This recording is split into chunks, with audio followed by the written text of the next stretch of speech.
რუსეთი უსყულში იჩეხება და მისი პრეზიდენტი პოლობს დროს, რომ ისევ ილაპარაკოს ჩემზე. თან ჩვენთვის უბედურება ისე, რომ საქართველოს დღევანდელი მმართველები და პუტინი ერთადერთი ხალხია მსოფლიოში, რომელიც ლაპარაკობს ერთი ტერმინებით, ერთი გემოვნების არის და ერთი და იგივე რამე უნდა. ამან მე მგონი უნდა დაგვაფიქროს. ჩვენი უკანდახევა საქართველოში დროებითია, მართალია პუტინმა დასვა თავის გემოვნების შესაბამისი მართველი 2 მილიარდ დოლარად, მაგრამ რამდენიც არ უნდა ილაპარაკოს ჩემი სხეულის ნაწილებზე. რა ეპითეტებითაც არ უნდა შემამკოს. თავარი აქ პიროვნული დაპირისპირება ნამდვილად არ არის. თავარი არის ის, რომ ჩვენ შევქმნით ის იდეა, რომელიც ვერ დამარცხდება. საქართველოს დროებით ამ იდეამ უკანდახევა განიცადა, მაგრამ ის აღმოცენდა უკრაინაში. აი, ამ იდეამ ახლახან გაიმარჯვა მოლდოვაში და ეს იდეა აუცილებლად გაიმარჯვებს რუსეთშიც.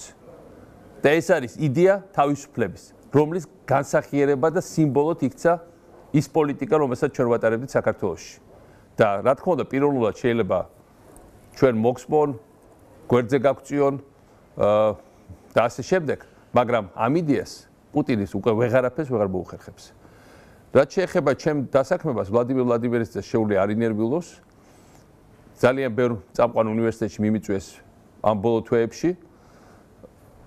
შემოთავაზეს უკრაინის მთავრობის ერთ-ერთი მთავარი ხელმძღვანელის პოსტიც და ამ ეტაპზე თავი შევიკავე.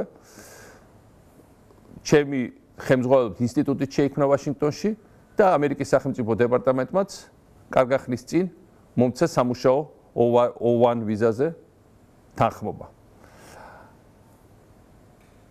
ოღონდ პუტინმა თავი დაანებოს იმას, რასაც აკეთებს და სიამოვნებით მასაც შევაწევ სიტყვას და მასაც მიცემ ვიზას და მზათავარ ავიყვანოთ ჩვენ ინსტიტუტში და ჩავაბაროთ რამე მემუარების დაწერა. ოღონდ ჩამოშორდეს იმ საქმეს, რომელთაც ახლა არის დაკავებული.